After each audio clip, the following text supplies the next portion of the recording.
Hey guys, tonight we drift back to ancient India long before alarm clocks, electricity, or late night scrolling into a warm, buzzing world of flickering lamps, sacred cows, and whispered mantras.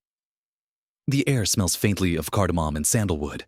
The earth is still warm from the afternoon sun, and somewhere in the distance a temple bell hums its final note for the day. You're wrapped in a loose cotton dhoti, or maybe something softer depending on your caste, and you're barefoot, of course. That's non-negotiable. The path under your feet is smooth from centuries of sandals, ox carts, and barefoot philosophers. Tonight's world is Vedic India around 1500 BCE if you want to be fussy about it, and you're in a little thatched village that hugs the bend of a lazy river. There's a banyan tree in the center, its roots like ancient fingers tangled in gossip, and a few cows dozing near the shrine tails, twitching gently like they're still arguing about who gets the last mango peel. You pass a small homestead where someone's churning milk by hand singing a lullaby so old it might predate language. You breathe deeply. Everything here smells like cooked rice cow dung and the wood smoke of slow-burning neem branches. Surprisingly, it's oddly comforting. Now let's be honest, you probably wouldn't survive a single week here. Not because the people are mean, but because indoor plumbing is a fantasy, and the nearest pillow is a tightly rolled mat woven from jute. Also, bedtime doesn't come with Netflix melatonin gummies or noise-canceling apps. What it does come with is centuries of tradition, spiritual wisdom, and frankly, some surprisingly cozy rituals for drifting into the arms of sleep. So before you get comfortable, take a moment to like the video and subscribe, but only if you genuinely enjoy what I do here, and let me know in the comments. Where are you listening from tonight, and what time is it over there? Now dim the lights. Maybe turn on a fan for that soft background hum. And let's ease into tonight's journey together. You begin by watching the sun slide behind the hills, slipping into shadows that spill like ink over the fields. The village moves slowly. Women draw water from the well in slow practiced arcs, and the men herd the cattle back through narrow lanes, the bells around the animals' necks chiming in uneven lullabies. A barefoot child toddles by with a mango leaf clutched like a sword. You give him a nod. He's clearly off to battle some imaginary asura. As twilight deepens, the chants begin. Not loud, not dramatic, just a low thrum from the direction of the temple.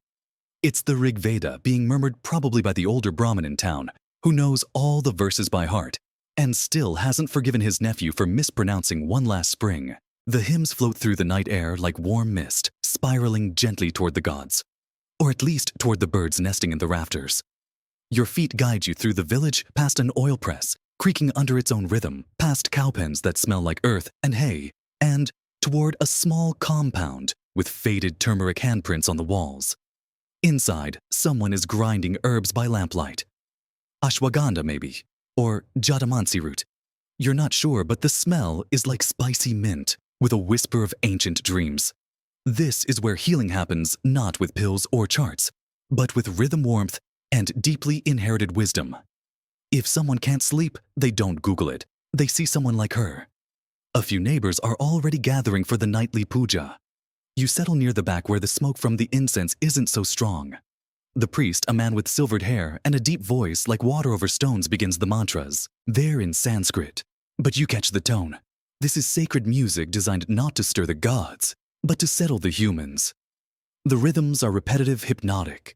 You start to feel your eyelids get heavier. And no, it's not just because you skipped your afternoon chai.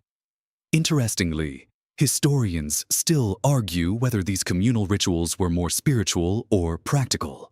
Some claim they were designed to connect households to divine order. Others suspect it was just a really effective way to get toddlers and their equally cranky grandfathers to fall asleep without a fight. Either way, you feel it working. The cadence, the glow, the gentle scent of tulsi leaves crushed beneath bare feet. It's a lullaby for your nervous system. By now, the stars are gathering overhead, sharp and curious in a sky untouched by pollution or haste. A woman hands you a small clay cup of milk. It's warm, creamy, lightly spiced with cardamom, and you take a slow sip. The effect is immediate, not a sugar rush, but a slow slide into tranquility. You find a patch of earth under the neem tree and sit cross-legged. Somewhere nearby, a bullock shifts its weight and lets out a sleepy sigh. You mimic it. That felt oddly satisfying. Here, sleep isn't something to fight for. It's something to be welcomed, gently, with reverence, with rituals that extend from body to breath to the vast expanse of stars overhead. And you, visitor time traveler, sleepy historian, are already halfway there. You cradle the little clay cup in your hands as the warm milk sends tendrils of heat curling through your chest and down your limbs. The villagers have started drifting away from the temple, their silhouettes flickering in the lamp glow, like moths, politely excusing themselves. You don't get up just yet. Instead, you settle deeper into the earth beneath you, its cool firmness grounding, like a reminder that the planet itself hasn't moved in hours, and neither should you. Cows are everywhere here, not just loitering on the roads like they own the place, which to be fair they kind of do, but integrated into the rhythm of daily life in a way you've never quite imagined. This isn't just livestock. In ancient India, cows are divine. Like literally. Their breath is sacred, their milk is nourishment, their dung is, well, it's also sacred. Multitasking holiness. You watch as one particularly majestic cow, all creamy white with large sleepy eyes, is gently brushed down for the night. Her caretaker murmurs something soothing in Prakrit or Sanskrit you can't tell, but the energy is unmistakable respect. Love sleep. Then comes the ritual of the Godugda, a nighttime offering of milk. But it's not just for the gods. It's also for the people, for your wriggling insides that haven't quite figured out how to switch off yet. Here's where it gets fascinating in Vedic culture. Milk is more than food. It's a bridge between realms. Fresh milk from a healthy cow, especially one that's been allowed to graze freely and move philosophically under banyan trees, is believed to hold soma energy, that mysterious elixir of the gods mentioned throughout the Rig Veda. Now, did ancient milk actually glow or give divine dreams? Historians still argue whether soma was symbolic literal or just really potent fermented milk with a marketing problem. Either way, the association stuck. You sip again. The milk's been infused with something, maybe saffron, maybe a crushed tulsi leaf. It hits your tongue with a soft, earthy sweetness that has no real equivalent in modern life. No artificial vanilla flavoring or clever oat milk substitutions here. Just warmth, depth, an invitation to rest. There's a saying passed around Ayurvedic households: milk at night is like nectar to the soul. You're not sure if it's from a scripture or just a very poetic grandmother, but it fits. And the rituals around this simple act, the warming, the spice, the whisper of mantras as it's poured, all reinforce one central truth. Bedtime is sacred. You watch as another villager, an older man with a beard like tangled rope and a spine like a question mark, finishes his milk and curls up on a simple reed mat. No blanket, just an old cotton cloth pulled up to his shoulders. He hums a tune as he closes his eyes, and you realize he doesn't need a sleep podcast or blackout curtains or magnesium spray. He just needs the rhythm, the familiar taste, the cow who still chews thoughtfully nearby. It's not just individuals who indulge in these rituals. Whole households pause for this moment, and sometimes entire communities. There's a harmony to it. The cows are milked. The fire is lowered. The voices soften. It's as if the village exhales in unison, and you get to ride that breath into sleep. Of course, not all milk is created equal. Some families prefer buffalo milk for its heavier, more sedative qualities. Others swear by a blend with clarified butter ghee melted straight into the cup. You haven't tried that yet, but the idea of drinking a cup of warm fat before bed somehow sounds luxurious. Confusing both. The Brahmin you saw earlier approaches again. He nods at your empty cup and offers a second helping. This time, it's milk infused with poppy seed. Extract, a known natural sedative even in the ancient world. He smiles mischievously and says something that loosely translates to, "Let's see if this puts you under." You chuckle, then stop, because chuckling requires energy, and you're quickly losing that. The second cup is even more soothing, like drinking down a velvet curtain. You stretch out under the banyan roots, trying to mimic the posture of a nearby calf that's flopped sideways in unbothered bliss. As your body settles, you wonder, how did ancient Indians figure this all out? Was it observation? Divine intuition? Or the desperate wisdom of a population that, after hauling water, grinding grain, and dodging snakes all day, simply needed the most effective, natural, no-fuss way to knock out?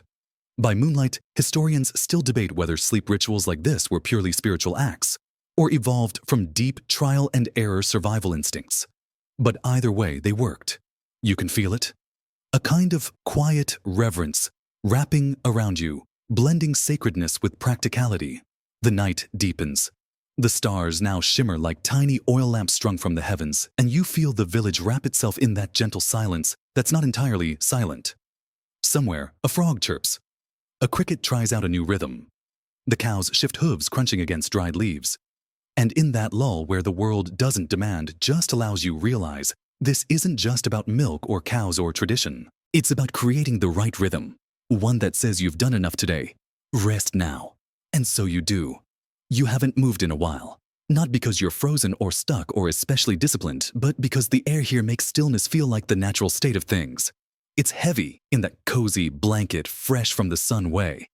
And just when you think the night has fully settled, something starts again, a low melodic hum rising from the direction of the temple.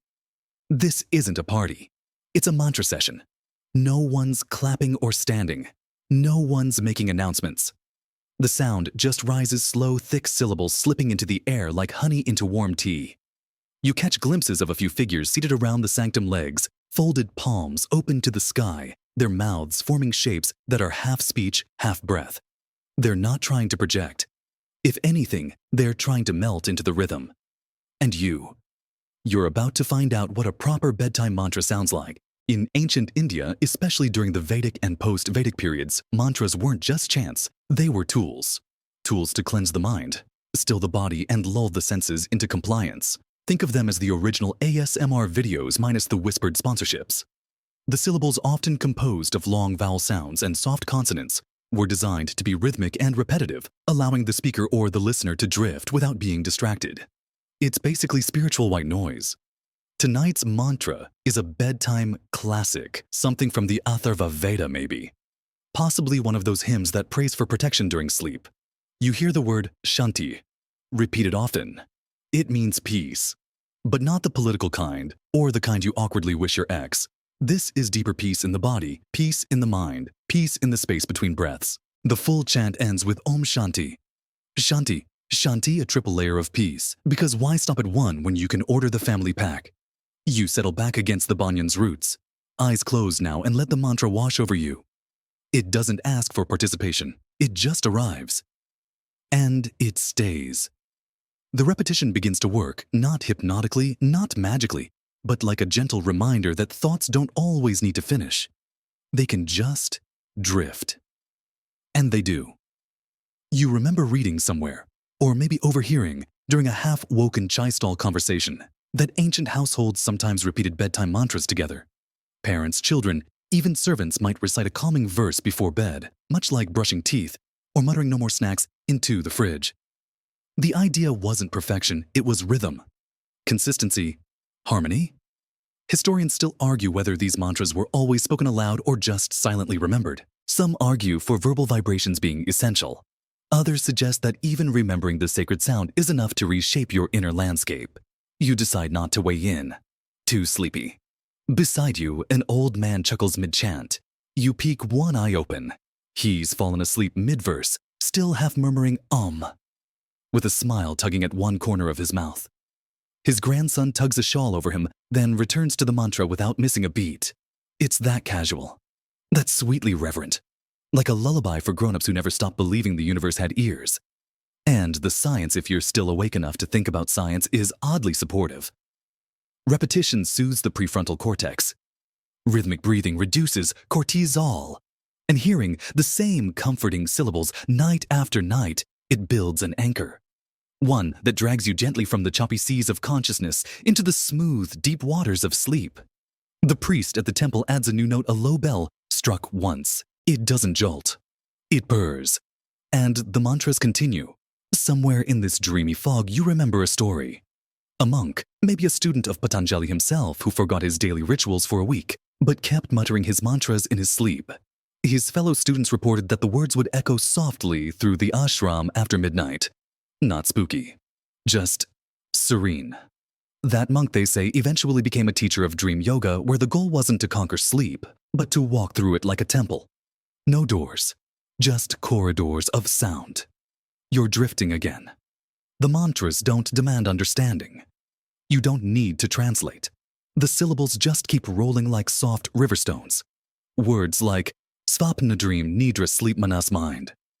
You roll each one around in your thoughts like pebbles in your palm. And then a pause. Not silence.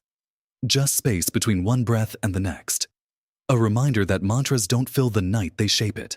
They leave space for sleep to enter like mist curling through open windows. You hear a soft rustle to your right. A little girl leans against her grandmother, blinking slowly. The grandmother brushes her hair back, whispering one final chant, short, sweet, like a spell to tuck the world in. You breathe out. You let go of your jaw. Your shoulders soften. Maybe your heartbeat even syncs with the rhythm of Om. No pressure, of course. You're just here to listen, to be, to allow. And if your brain still wants to chatter, let it. Just remind it Shanti, Shanti, Shanti. And watch how the noise starts to slow. The mantra fades like a candle burning down to a soft glow, and you're left with the kind of quiet that doesn't feel empty. It feels deliberate, intentional. As if silence here is a prescription and not a side effect. Someone nearby yawns with the drama of a baby elephant. You feel the echo in your own jaw and let it spread downward, dragging sleep behind it like a weighted blanket. But just as your thoughts begin to slide fully into dream terrain, a word floats up: Ayurveda. You've heard the term before, probably in a fancy wellness shop, selling turmeric shots and face oil made from some very confident leaf. But here under this ancient Indian sky, Ayurveda isn't a brand. It's life. Tonight, you begin to understand what it meant before anyone ever thought of putting it in a shiny bottle. You wander toward the edge of the village where a smaller compound smells like crushed herbs and clay. There's a man seated cross-legged on a platform scribbling with a stylus onto a strip of birch bark. He pauses to look at you, tilts his head and mutters something under his breath. He's writing about Nidra sleep. In Ayurveda, sleep isn't just rest. It's one of the 3 essential pillars of health, right alongside food ahara. And yes, restraint or discipline. Brahmacharya. Get those 3 in balance, and you're golden. Tip them out of whack, and you'll find yourself cranky, constipated, and possibly reincarnated as something that buzzes around cow dung. You ease down onto a patch of packed earth still warm from the day. The Ayurvedic scholar continues his writing, occasionally dipping his fingers into a bowl of fragrant oil and massaging his temples as he works. That's not multitasking. It's preventive medicine. According to the old texts, some say the Karaka Samhita. Others argue it was the Ashtanga Hridayam. Sleep is how your body resets its tissues, digests emotions, and scrubs your brain of spiritual static. Not metaphorically. Literally. One sage even compared the process of deep sleep to a pot being scoured clean in moonlight. You're not sure what that means, but it sounds shiny. The language gets technical fast. Terms like tamasmanas and ojas swirl around, and suddenly, you realize ancient India had an entire user manual for your nervous system long before anyone invented blue light. Historians still debate the origins of these teachings. Some argue that Ayurvedic sleep doctrine was borrowed from earlier animist traditions. Others insist it was revealed directly to rishis during trance-like meditations under pipal trees. And then there's the third camp, which claims it came from the gods after they themselves experienced burnout. Honestly, all valid theories. But let's not get too academic. Your eyelids are heavy. And frankly, Sanskrit is not the most forgiving bedtime reading. So instead, imagine the feeling an entire worldview that says sleep is sacred. That says insomnia isn't just a you problem. It's a sign your inner universe is out of tune. The solution isn't pills or playlists. It's rhythm, warmth, timing, and just enough ghee to keep your insides whispering thank you. The scholar beside you lifts a small clay pot and offers you a taste. It's warm bitter with the faintest trace of jaggery and something herbal, maybe Brahmi root, known to soothe the mind and gently declutter the mental inbox. It's not delicious, but it is settling. He nods toward a line of palm leaf manuscripts rolled neatly beside him. You don't need to read them to understand. The knowledge here isn't hoarded, it's lived. Handed down, not just through text, but through touch, routine, and memory. You watch as a younger apprentice rubs oil into an old man's feet. Not as a service, but as medicine. In Ayurvedic theory, oiling the soles, before bed, pulls the heat downward, grounds the senses, and prepares the mind for deeper, quieter rest. It's called Padabhyanga, and it's kind of like saying, I love you to your nervous system, without needing to talk about feelings. You might try it later if you can still reach your toes. The wind shifts, and the scent of tulsi vetiver and a hint of old sandalwood drifts past. You glance up at the sky, which now looks like someone spilled tiny silver seeds across velvet. You feel aligned, like your body is a temple, and your breath the priest sweeping its floors. The scholar finally closes his scroll, ties it with a strip of dried grass, and murmurs something about Dinakarya, the Ayurvedic daily routine. Sleep, of course, is the closing note of that ritual symphony. Not rushed, not skipped, cherished, the final bow after a long, deliberate performance. You smile, not a big one, just the soft curl of lips that says, I get it now. And as the night deepens, you feel yourself sliding not into oblivion, but into something gentle, intentional wise. Like falling asleep in the lap of an old, kind universe that still remembers how to hum you to rest. You shift slightly, and the soil beneath your mat gives just enough to remind you you're not in a bed. But the earth doesn't care. It holds you all the same. A little breeze stirs your hair as the stars continue their slow, dignified dance overhead. Somewhere a cow sneezes. You murmur a half laugh through your nose and settle in again. Tonight, you're about to meet your 3 inner roommates, the doshas. In Ayurveda, everything in the universe, including you, your stubborn knees, and your occasional emotional spirals is composed of 3 energies, Vata, Pitta, and Kapha. Think of them as cosmic flavors that govern everything from digestion to your preferred bedtime playlist. They also dictate crucially how you sleep. Across the courtyard, a young Ayurvedic apprentice is sketching something in the dirt with a stick.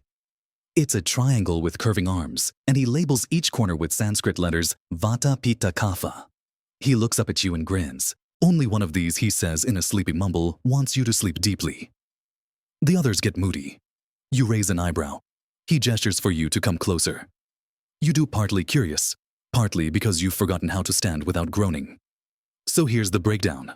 Vata is air and space. It's movement, inspiration, change.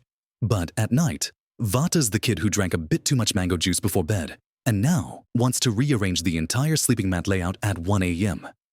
If you're Vata dominant, you probably struggle to fall asleep, toss and turn, and dream of being chased by giant talking parrots.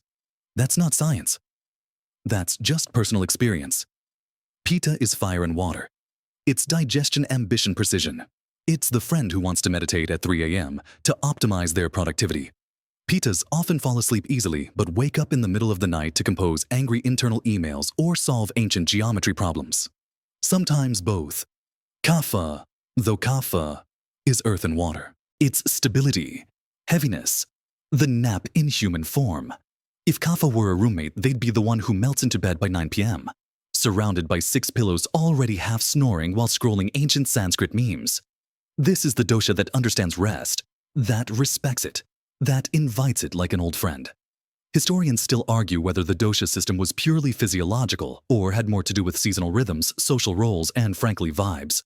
Some scholars point out that Kapha's sleepy tendencies made it the preferred state during long winters or spiritual retreats, while Vata's restlessness was better suited to nomadic innovation. You decide not to pick sides.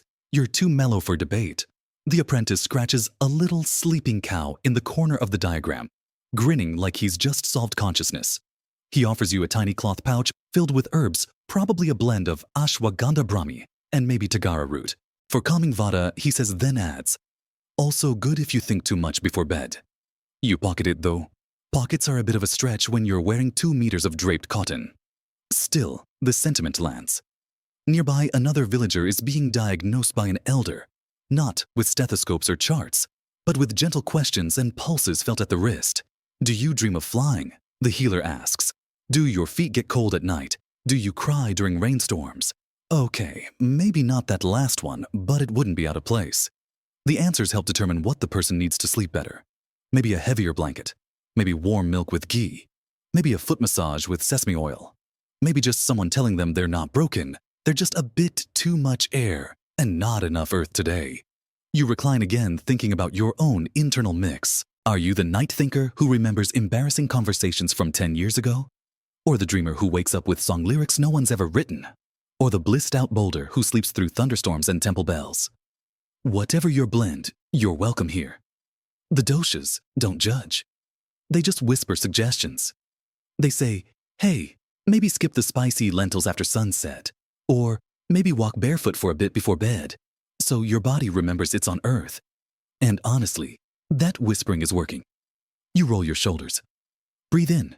The air feels just thick enough to cradle your ribs. The Earth, still warm from the day, offers its own sleepy embrace. And overhead the stars just blink slowly as if they too are considering a nap. You glance back at the apprentice. He's curled up now beside the triangle he drew, his arm draped protectively over the corner labeled kapha. His breathing is slow, steady, rhythmic, like he's harmonized with something much older than this village, older even than Ayurveda. You think maybe you are too. You stir only slightly as the village leans deeper into the night, every creak and whisper wrapped in calm. Your bones feel heavier now pleasantly, so as if the earth beneath you has dialed up its gravity just a notch, just enough to say, don't leave just yet. You shift your weight and your body hums back. No worries, I wasn't planning on it. From somewhere nearby comes the soft clink, clink of a ladle against a pot, followed by a rising steam-scented fog that smells like dreams. And dessert had a sleepy baby. Someone's preparing something warm, something spiced. You follow your nose. Tucked behind a small home with clay walls and dried neem branches hanging from the doorway, an elderly woman in a turmeric-colored sari sits cross-legged near a small fire. She's carefully heating a pot of milk, the flames low and obedient. Around her are tiny ceramic jars with handwritten Sanskrit symbols, most faded with time, but not forgotten. You settle beside her, your presence met with nothing more than a knowing smile and a gentle nod. The kind of hospitality that doesn't fuss. It just is. She drops a pinch of ground nutmeg into the milk, its scent earthy and darkly sweet like bedtime itself. Then a whisper of cardamom bright and floral to lift the spirit. A curl of cinnamon bark. A few strands of saffron precious enough to count on one hand. She stirs slowly like she's coaxing the milk into surrender. Not just to flavor, but to mood. This is no mere beverage. It's a lullaby in liquid form, and it has a name, Kshirapaka. In Ayurveda, this warm-spiced milk isn't dessert. It's medicine. A tonic tailored for nightfall known to calm vata, soothe digestion, relax the mind, and invite dreams that actually make sense. You watch the pot swirl in rhythmic circles and think that's exactly how I want to sleep tonight. The woman hums a tune. No lyrics, just melody. It's probably older than most temples.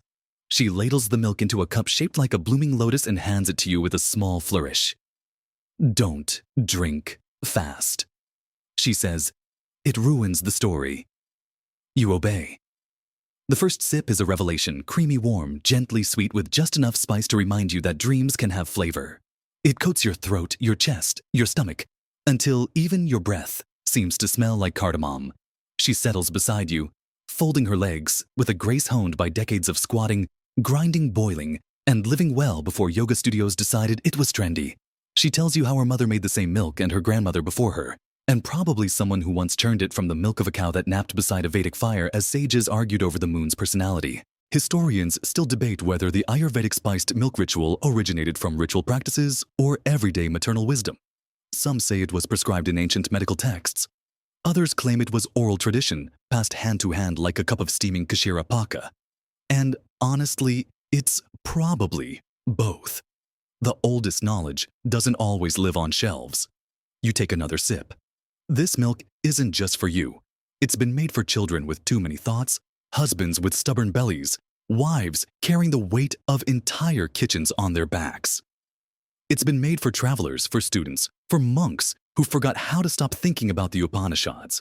And yes, it's been made for the sleepless, for the people who lie down and somehow still carry the weight of the day on their chest, like a nervous parrot. Not tonight, though. Not here. The woman reaches for another jar, this one filled with pippily long pepper finely ground. She sprinkles only a speck, explaining how just a pinch warms the chest and clears the throat, perfect for nights when the wind outside matches the wind inside your head. You nod as if you understand, but mostly you just like the idea of inside wind. She pats your shoulder and laughs gently. Tonight, she says your dreams will be golden. She's not wrong. Already your limbs are heavier, your thoughts slower. You can feel your heart beating like a sleepy drum in a cave. The milk works not by forcing you into unconsciousness, but by unraveling the knots one by one. The tension in your jaw loosened. The crinkle between your eyebrows gone. That looping thought about whether or not you left the lamp on back in the 21st century faded into the cardamom mist. You thank her, and she waves you off like a leaf. The fire's embers crackle behind you as you walk slower now, the milk still warm in your belly. You return to your mat now, cool with night air, and curl up like a cat who's read 1,000 lullabies. Somewhere a temple gong chimes once. Somewhere else an owl asks a question no one is awake enough to answer. And over everything hangs the scent of warm milk, nutmeg, and a little saffron.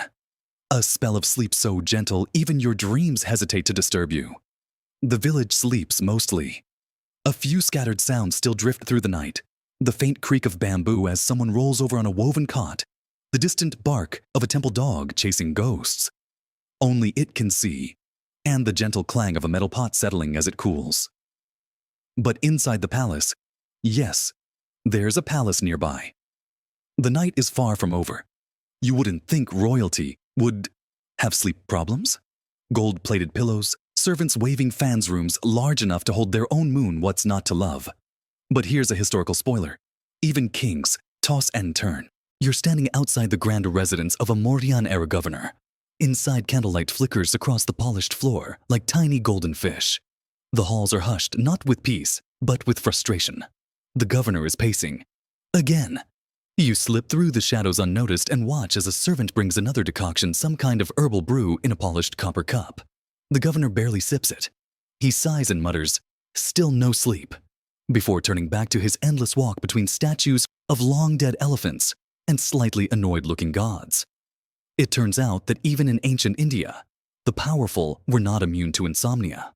Historians still debate whether sleeplessness among rulers came from spiritual guilt, dietary excess, or simply the stress of running an empire where your chief of irrigation might also be a part-time astrologer. Whatever the cause, the solutions were elaborate. In the corner, an elderly monk sits with his legs folded like a linen napkin and his hands resting like sleepy birds in his lap. He's been summoned for one purpose: to help the governor sleep. Not with herbs, not with milk, but with silence and sound. You inch closer as the monk begins to chant. Not a chant you've heard before. It's slow, low, and deliberately uneven, meant to disrupt the internal monologue running wild in the governor's head. Each syllable drops like a stone into still water, and you feel the ripples even from across the marble. The monk isn't using just any verse.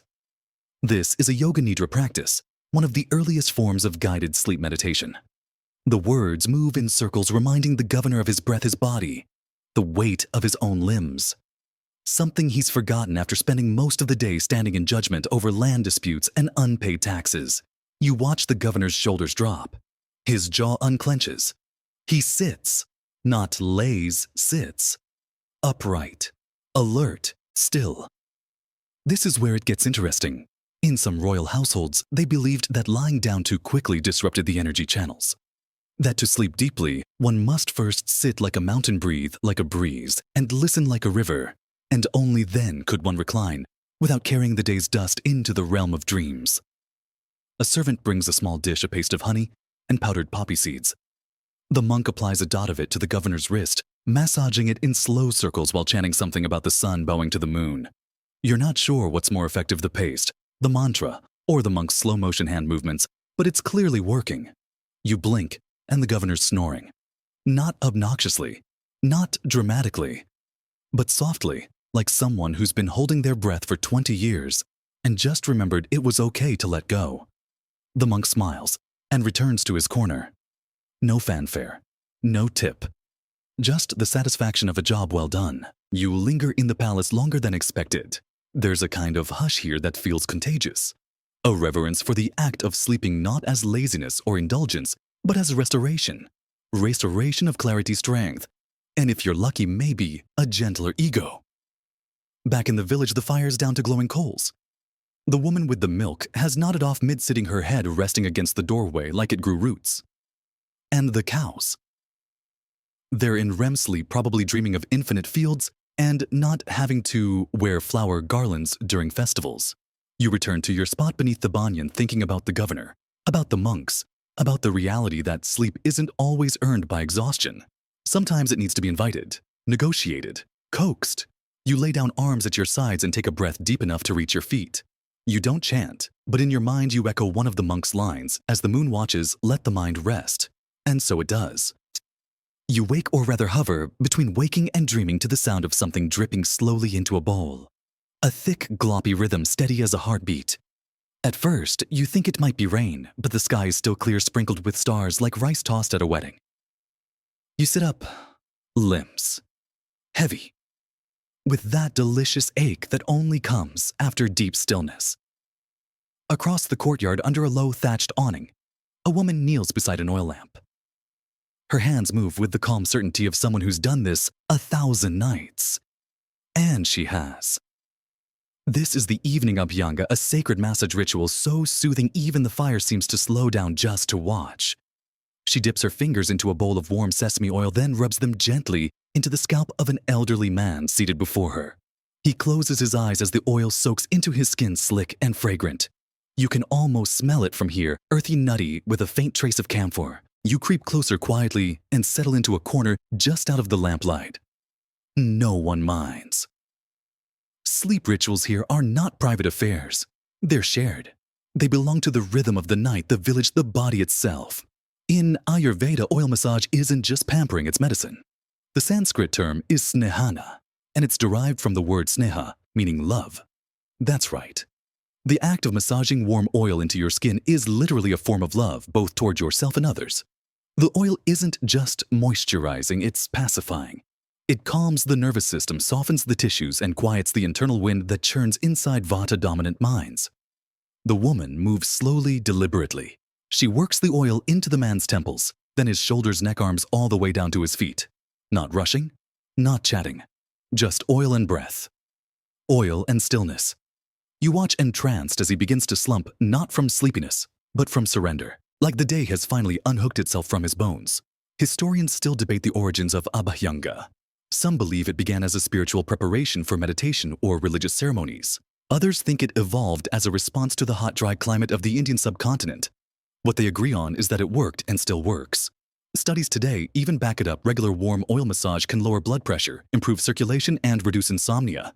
Though, of course, none of that matters right now. Because what you're seeing isn't data, it's devotion. A child approaches next, maybe 7 or 8, wild-haired and barefoot. She sits patiently as her mother begins the same process. Less pressure, more play. She giggles when the oil drips onto her nose, but settles quickly when her mother strokes her forehead in long, gentle sweeps. You remember this feeling, not from your own life perhaps, but from the body's deepest memory of being held, soothed, made whole. A young man begins massaging his own feet, nearby pouring oil into his palm and working it into his soles, each stroke a quiet hymn to gravity. In Ayurvedic tradition, the feet are sacred. They're connected to every organ, every channel. The practice is called padabhyanga, and it's believed to bring deep, dreamless sleep. That's not marketing. That's 3,000 years of evidence glowing in the soft sheen of oiled skin under starlight. You decide to try. A kind-eyed woman gestures to a clay bowl nearby and dips your fingers in. The oil is warmer than expected, its scent instantly grounding. You mimic the motions you've seen, slow circles around your temples, long strokes down the arms, gentle pressure on your neck. Your muscles don't protest, they exhale. Your breath lengthens. You didn't know you were holding it. And your feet, your feet practically sing. The sensation isn't indulgent, it's primal.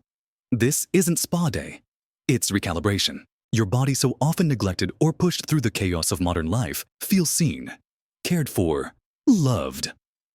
You lie back once more on your mat, the earth soft and familiar beneath you, and notice that even your thoughts are quieter, slower. They don't race ahead.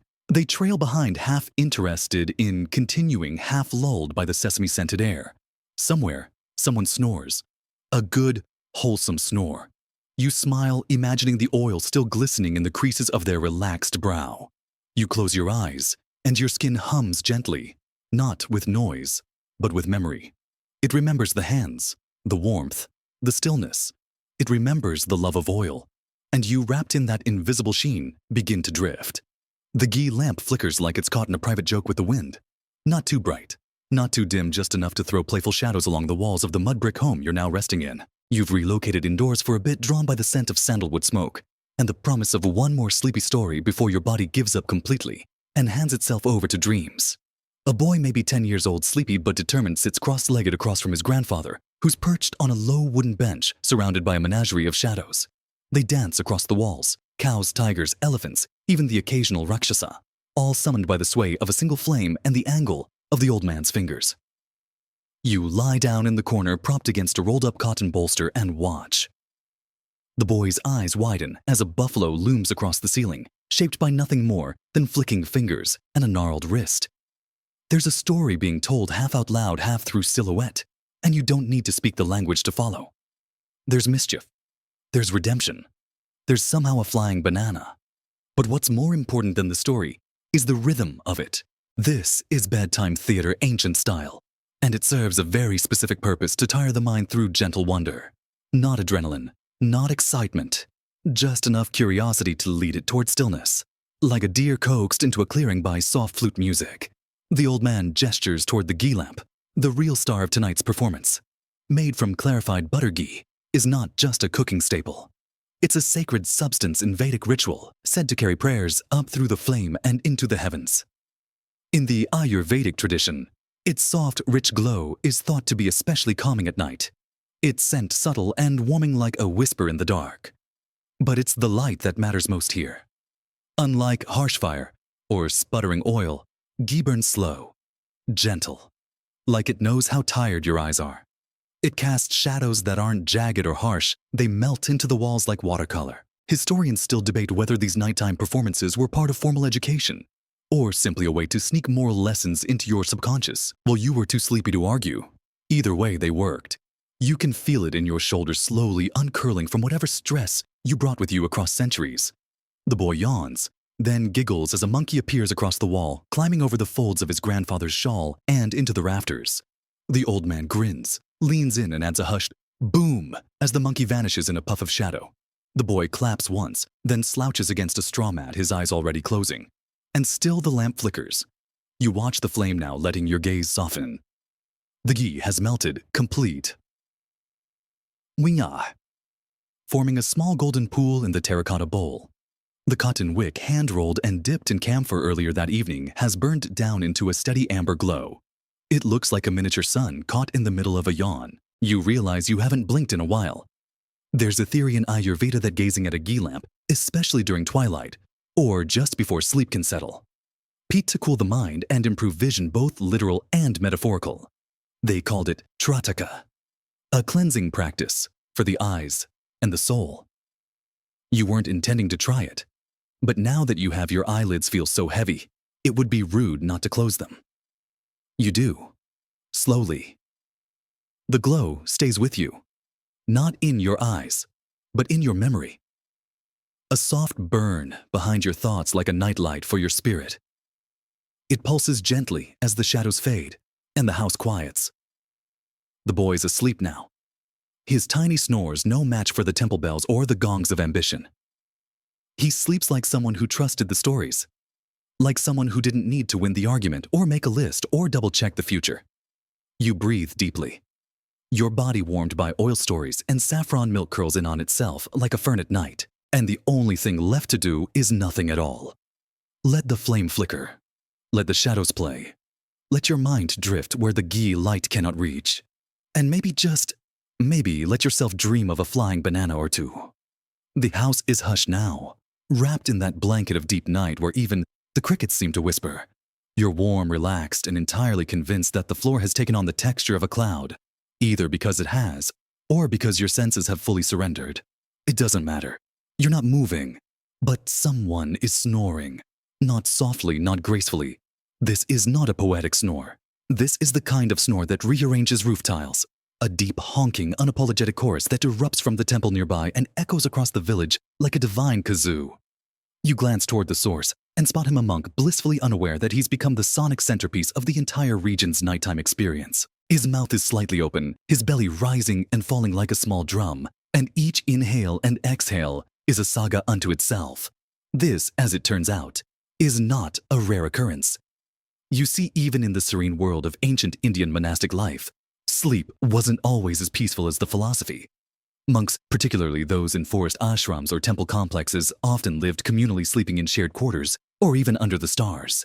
Which meant, of course, that if one person snored, everyone got a front row ticket. According to various oral traditions, there were entire debates, sometimes documented in temple logbooks, about snoring etiquette. One monk's disruptive nasal symphony could throw off the entire rhythm of nighttime chants, disturb meditative practice, or startle a flock of nearby peacocks into existential despair. Historians still argue whether temple architects designed certain monastic chambers with acoustics in mind, not for ritual, but to absorb or deflect particularly aggressive snoring. There's even a legend about a monastery in southern India that created a rotating sleeping schedule. So the known offenders there would sleep near the edge of the hermitage, safely away from novice ears. You're still watching this monk, marveling at how someone so dedicated to silence during the day can produce such a magnificent nocturnal soundtrack. And yet, no one seems bothered. In fact, a few of the other monks have subtly adjusted their breathing, syncing to his rhythm, like backup dancers to a very sleepy beat. There's something weirdly comforting about it. Predictable. Like a meditation bell that forgot its manners. The monk twitches slightly in his sleep, mutters something about rice, then resumes his wind tunnel sonata. You don't laugh, not out of politeness, but because you're too drowsy to bother. The sound surprisingly begins to lull you. Its pattern loops, its volume rises and falls, and you start to imagine yourself floating on it, like a raft on a slow snoring river. Nearby, another monk stirs, then carefully reaches for a bundle wrapped in cloth. From it, he extracts a piece of soft cotton, rolls it up, and places it gently into his ears. Not annoyed, just prepared. You admire the practicality. You've heard before that some monks train themselves to fall asleep by counting breaths, 10 cycles, then repeat. Others would recite verses silently in their minds until sleep crept in. But for this particular monastery, it seems the technique is embrace the snore, become one with the snore. And honestly, it's working. You close your eyes again, imagining what it must be like to live here every day, to wake with the sunrise chant at dusk, sip spiced milk from brass cups, and fall asleep to a living didgeridoo in orange robes. It's not glamorous. It's not curated. But it's real. Human. Deeply sleepy. The monk's breathing shifts, slows, a pause, then a long exhale like a sigh from the bottom of his ribcage. You think he's transitioning now into dreamland, perhaps into a dream where he's walking barefoot along a riverbank, asking turtles about enlightenment. Or maybe just napping under a fig tree with no interruptions. Either way, his snoring softens, becomes more sporadic, like a tide receding. You smile in the dark, tucked in your corner of the room, surrounded by men devoted to stillness, yet producing some of the loudest sleep noises you've ever encountered. And in a strange way, it makes you feel safe. If even monks snore, then surely you don't have to be perfect either. Maybe that's the lesson tonight. Stillness isn't always quiet. Sometimes it hums. Sometimes it wheezes. Sometimes it shakes the rafters and still manages to cradle everyone around it. You shift slightly once and find your breath sinking with the new rhythm. Not with judgment, with peace. You wake to a low, rumbling trumpet that shakes the ground in a way no human snore ever could. For a fleeting second, you wonder if the monk has evolved into some sort of mythological creature. But then you hear it again, longer, more deliberate. Definitely not human. It's the elephants. Not just one or two, but an entire royal stable of them waking up together in the pre-dawn stillness, their trunks testing the air like curious snakes, their ears flapping with the laziness of creatures who know no one dares rush them. You sit up slowly, the last threads of sleep slipping from your limbs. Outside, the village is still half asleep, but beyond its edge, the elephant enclosure is beginning to stir. You decide to follow the sound, not because you're particularly energetic right now, but because, let's face it, how often do you get to watch elephants fall asleep again? The royal elephant stable isn't grand in the way you might expect. It's not polished marble and carved stone. It's open-roofed, earthy, and smells like hay, river mud, and something that was definitely mango 2 days ago. But the elephants, they are majestic, towering, regal even in their sleepiness. You find a spot near a tree and settle in, watching as the Mahout's elephant caretakers go about their surprisingly gentle routine. No shouting, no poking, just soft humming whispered commands and the occasional pat on a massive gray shoulder. The elephants respond like sleepy toddlers swaying slightly, blinking slowly, resisting with just enough stubbornness to prove they still have free will. One young elephant, still baby-sized but big enough to knock over a cart, curls its trunk under its chin and leans into the hay pile like it's diving into a feather bed. A soft grunt escapes its trunk. It's asleep in seconds. You learn quickly elephants in ancient India didn't just have day jobs, they had bedtimes. They were considered divine animals closely associated with Lord Ganesha and symbols of wisdom and calm. Their sleep schedules were observed and even timed with the sun and moon cycles. Mahouts would often sleep nearby, adjusting their routines to match those of their enormous companions. Historians still debate whether royal elephants received better sleep than their human counterparts. Some argue they were pampered like royalty, with elaborate grooming and rest rituals. Others point to historical records showing elephants were sometimes awoken in the middle of the night for military drills or temple processions, hardly a gentle night's rest. But this morning, if we can call it that yet, is quiet. There are no parades, no wars, just elephant's hay and the occasional chuff of contentment as one rolls onto its side and sighs in a way that stirs dust clouds. You realize they sleep like boulders that once had dreams. One mahout begins a soft chant, something rhythmic, repetitive. You can't quite catch the words, but the melody is hypnotic. The elephants seem to respond, their breathing syncing with the sound. You blink slowly and realize, so has yours. A teenage apprentice approaches one of the older elephants, dips his fingers into a clay pot of warm oil, and begins massaging the space just behind its ear. The elephant leans into it like a house collapsing in slow motion. Apparently, even 2-ton giants enjoy a good pressure point massage. You smile. There's a peaceful logic here. If even royal elephants with their ceremonial duties and spiritual significance are given rituals to help them rest, why do we treat our own need for sleep like a nuisance? Like something to fight, or outsmart, or push off until we've scrolled through just one more video. You sit for a while longer, letting the elephant snores. Yes, they snore too. Form a kind of ambient lullaby, low and comforting like a distant thunder that doesn't plan to bring rain. The sun hasn't risen yet. The air is still wrapped in cool mist and the smell of dung and jasmine. You feel no urgency, no buzz of what's next. Just now. Just this. As the elephants resettle and the mahouts finish their rounds, you ease back into the curve of the tree behind you and let your body mimic. There's slow. Breath. Heavy limbs. Soft exhale. Tonight's lesson is simple. If it's good enough for the elephants, it's good enough for you. You're not sure how long you stayed curled under that tree, listening to elephant snores and feeling the warmth of a slow sunrise tease its way across your skin. But eventually, the village beckons again, not with a jolt, but with a familiar lull. And this time, it's not oil or milk or even the whisper of mantras that calls to you. It's a lullaby, a real one. You follow the sound, soft, melodic, low and slow like syrup being poured through velvet. It comes from a modest home near the edge of the village, where the woven door curtain sways lazily in the morning breeze. Inside, a woman rocks back and forth on a low bench, her sari loosely draped, a clay pot of soaking lentils forgotten beside her. In her arms is a baby, not crying, not even fussing, just blinking, slowly drinking in the song. You sit quietly in the doorway, unnoticed, but welcome, and listen. She's singing in Sanskrit or something close to it. The melody loops, rising gently, then descending like a leaf. You don't understand every word, but certain phrases jump out. Nidra, sleep. Shanti, peace. Raksha, protection. She weaves gods into the tune, Ganesha to remove nightmares. Krishna to play flute in the baby's dreams. Saraswati to bless the mind, even while it rests. The lullaby is more than music. It's instruction. A chant and a prayer disguised as song.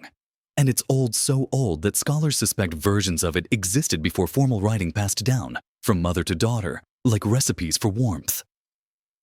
Historians still debate whether these lullabies came from scripture or domestic invention. Were they poetic interpretations of Vedic hymns, or simply improvised melodies to keep small feet from wandering too early into wakefulness? No one can say for sure.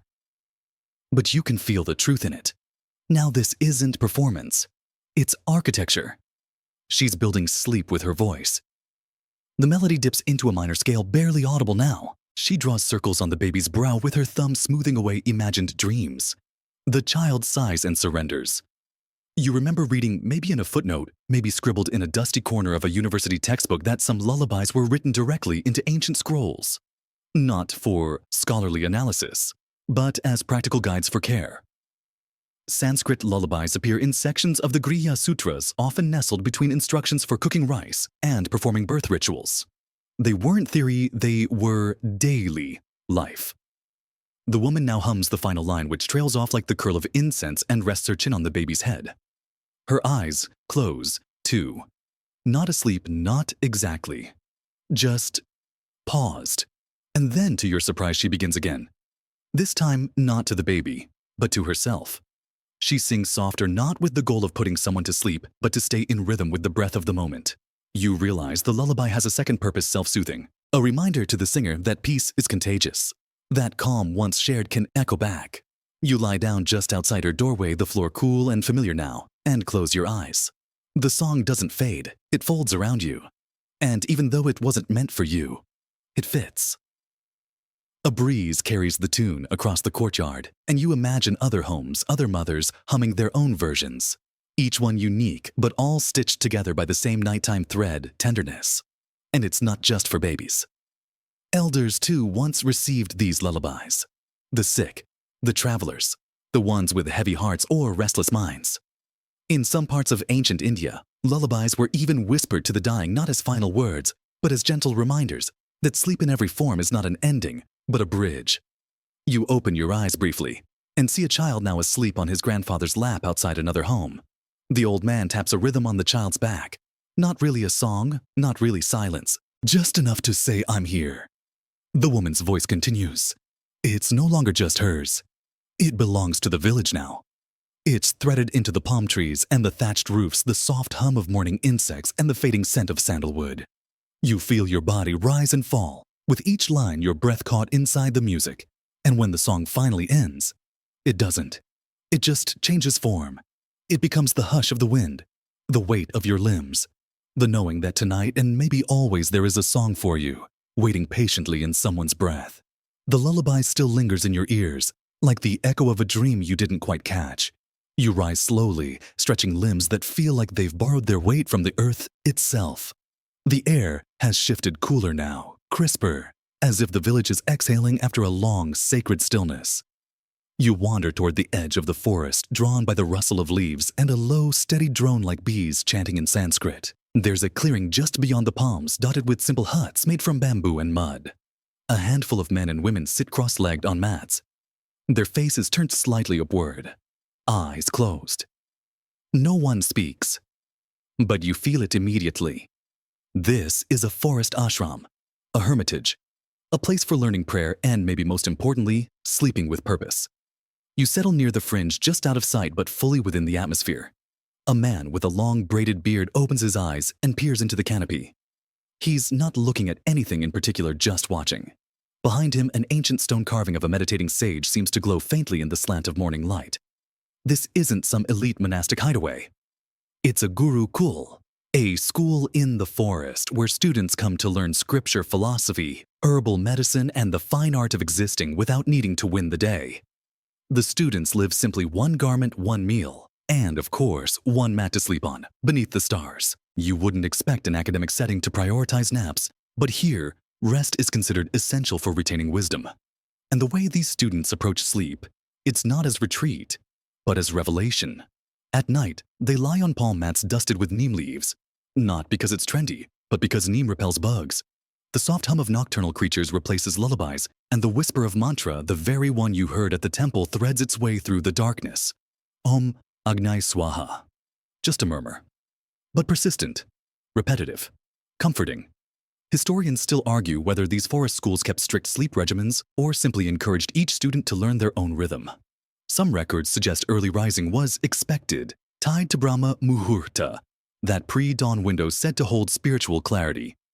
Others hint that some students were night owls, staying up to debate the Upanishads by firelight, and only sleeping once the moon had made her final pass across the sky. You try to imagine it. You're a student here now, tucked into the curve of a tree root sandals, neatly placed beside your mat. Your teacher, a woman with a voice like crushed silk, has just led you through an evening recitation. Something about the mind as a mirror, You didn't understand it fully, but the way she said manas made your thoughts sit a little quieter. And now sleep is not a break. It's a practice. No blankets. Just the warmth of oil rubbed into your scalp, the scent of tulsi smoke curling through the trees, and the knowledge that your body is not an obstacle to enlightenment. It's a doorway. You hear a rustle behind you. One of the younger students has fallen asleep, sitting up, their head bobbing slowly like a lotus bud, nodding off. No one corrects them. No one laughs. A nearby elder just gently tips their head forward, tucks a shawl over their shoulders, and returns to stillness. It's not weakness. It's wisdom. You feel the ground beneath you again. Not floorboards, not mattress, just dirt, leaves, history. And somehow that's more than enough. The night deepens again, or maybe your thoughts do. You close your eyes and feel the pulse of the forest slow, grounded, utterly unconcerned with your plans. This place has seen centuries of sleepy philosophers. It's watched arguments fade into dreams. It's held the weight of countless bodies learning how to rest without resistance. You breathe out, and even your breath sounds like a verse. Maybe you'll wake before sunrise. Maybe not. Either way, the forest will still be here, humming, holding, healing, and your dreams. They'll carry the rustle of palm leaves and the sound of a teacher gently whispering, "Even knowledge needs to nap." You wake to something cool dabbed gently between your eyebrows. Not a slap, not a shock, more like a mist held in someone's fingertips. Your eyes flutter open to find yourself in another corner of the village, this one ringed by neem trees and flowering shrubs that release a sleepy perfume when the night deepens. It smells like something halfway between crushed mint and old books. A woman sits beside you, her hands stained slightly yellow with turmeric and sandal paste. She nods once pleased that you've returned to the land of the blinking and begins to hum. Her fingers dip into a small wooden bowl where a thick creamy mixture waits, pale and fragrant. She smears a dab of it across your temples, your cheekbones, and just beneath your eyes. It cools instantly. Sandalwood paste. In ancient India, this wasn't just cosmetic, it was medicine. And more than that, it was ritual. Cooling, grounding, and believed to calm the manas or mind, particularly in those whose thoughts moved a little too fast. Which, let's be honest, includes most of us. The woman doesn't say much, just the occasional hum or soft chuckle as your eyelids droop again. She pulls out another little bowl, this one filled with a fine gray powder. She dips her finger in and makes a soft mark on your forehead. Ash. Sacred ash vibhuti made from burned herbs and sacred fire remains. It's gritty but somehow reassuring, like carrying a bit of stardust across your skin. Historians still debate whether applying ash before bed was purely spiritual or had hygienic benefits. Some claim it helped ward off insects and infection. Others suggest it symbolized the dissolution of ego dust to dust even while dreaming. And a few more poetically inclined scholars say it was like putting a punctuation mark on your day. A quiet little, "You've done enough." The woman pats your shoulder and gestures toward a shallow clay dish filled with water and floating flower petals. You lean over and rinse your eyes, the water laced with rose and vetiver. It stings just a little sharp enough to wake you soft enough not to disturb. This too is part of the ritual. In ancient sleep traditions, the eyes weren't just physical tools. They were considered gates, channels of perception that absorbed the chaos of the day. To cleanse them before sleep was to reset. To whisper to your deeper self, "It's okay to stop looking now." After the rinse, she dabs your face dry with a soft cloth and hands you something unexpected, a small polished stone. You raise an eyebrow. "Keep it under your tongue," she says gently, just for a moment. Jade cools the tongue. The tongue cools the heart. You obey. The stone is smooth and oddly pleasant. It tastes faintly of dust and old rain. After a minute, you hand it back, and she tucks it into a pouch, like it's just fulfilled its nightly duty. Then, as if on cue, a man nearby fans a handful of glowing embers with a palm leaf. He sprinkles a mixture of powdered sandalwood guggle resin and crushed vetiver onto the coals. Smoke spirals upward, silvery and thick, wrapping itself around your shoulders like a shawl of vapor. It smells cool, slightly bitter, the kind of smell that makes your lungs pause in admiration. This is a dupana, a cleansing ritual of aromatic smoke. Not harsh like incense, but gentler, dreamier. It curls into your ears, your nostrils, and if the old stories are right, into your very thoughts. Ayurvedic practitioners believed this smoke had the power to unhook the mind from the day, to clear the energetic channels, to soften whatever fire had built up in your chest or head. And if you happen to fall asleep in the middle of perfect. You lie back on a straw mat. Again, your skin tingling with oil ash and cool paste. You feel like a human dessert. A chilled pudding of calm. The woman sits quietly beside you, fanning the smoke with rhythmic patience. She doesn't speak. She doesn't need to. The rituals are doing the talking now. The sandalwood has lowered your body temperature. The ash has whispered, let go. The vetiver smoke is slipping past your thoughts, untying them one knot at a time. You glance up briefly and see another figure lying nearby, already asleep, mouth open slightly in the blissed-out way only sacred sandalwood and eye wash can induce. A little trail of ash runs across their brow like a sleepy comet. You close your eyes again, not because you're trying to, but because it would be rude to keep them open any longer. The night has tucked you in with paste and powder and perfume. And in the hush that follows your mind, finally does the one thing it's been trying to do all day. It lets go. The smoke hasn't faded. It's simply wandered. Like a sleepy cat, it drifts from hut to hut, curling around rafters, ducking beneath doorways, and sneaking into dreams with the stealth of something that doesn't need to ask permission. You stir slightly wrapped in its invisible shawl as another scent joins the night. Something sharp, earthy almost, grassy. You open one eye. In a clearing not far from your mat, a man dressed in simple white robes sits cross-legged beside a slowly burning bowl. Thick plumes of aromatic smoke rise from it in measured pulses, and he tends the fire with reverence, adding little pinches of something green and woody from a palm leaf bundle. You get up barefoot quiet and pad toward him. The fire crackles, releasing that curious scent again. Rich herbal with a faint tingle that makes your brain perk up just enough to register it. Then sigh. It's vetiver. Known in Sanskrit as kus. This root has been used for centuries in India for everything from perfumes to cooling mats to sleep rituals. Here it's being used as part of a sleep temple rite, an ancient, semi-sacred practice that combined aromatherapy mantras and environmental calm to draw the mind into rest. You sit beside the man who glances at you with kind eyes, then gestures to the smoke with a simple word, swap on, dream. He adds more crushed vetiver to the embers, and the fire responds with a delicate hiss, releasing clouds of pale blue smoke that swirl like thought forms, dissolving before they can finish themselves. The scent is grounding deeply so. It smells like rain before it falls, like roots, like the bottom of a cool stream. This practice is older than any book you've ever read. In some parts of India, sacred sleep spaces, often near temples or along pilgrimage routes, were designed specifically to help people enter restful states through ritualized calm.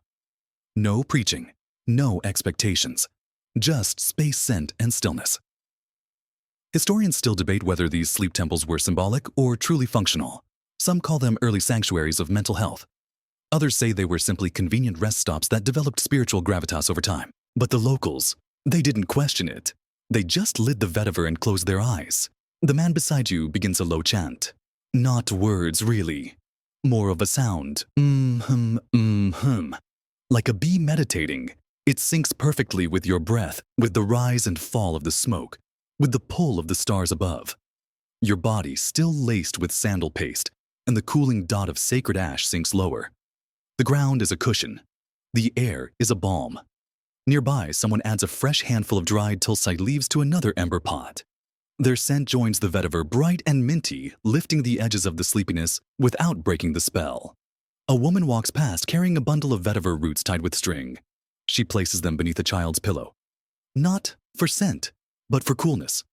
In hotter regions, vetiver was often woven into sleep mats, the roots soaking up moisture and releasing their aroma all night long. You lie down again closer to the fire this time, watching the smoke trail upward toward the moon, which now hangs directly above, glowing like a soft-lidded eye watching over everything and deciding it's all just fine. Your limbs go heavy. Your breath slows. A bell rings, once in the distance, not sharp, but full like a raindrop landing in an empty bowl. The chant stops. The smoke thins, and the silence that follows is so thick, you feel it settle into your bones, like dust in an untouched room. The man stands, bows once to the fire, and walks away. You don't move. You couldn't even if you wanted to. You're still inside the vetiver, still inside the smoke temple. Somewhere a child sighs in their sleep. Somewhere else an elder rolls over and murmurs a line from a forgotten prayer. And the night, thick with ancient breath and sacred scent, holds its position just until you drift again. You close your eyes and dream of cool roots. The dream you wake from is soft-edged and strange. Something about a cow made entirely of clouds offering you a bowl of saffron tea. You tried to ask her name, but she floated away before answering. You blink slowly, the scent of vetiver still in your hair, and sit up to a new sound: laughter. It's not loud, it's not raucous, but it's definitely laughter, dry, nasal, and peppered with sarcasm. You follow it to a patch of ground just behind the temple where 3 young students are arguing over what might be the most controversial sleep accessory in the history of Indian spirituality: the tiger skin mat. One of them is holding it aloft like a sacred relic. Another is shaking their head, muttering that it's mostly myth.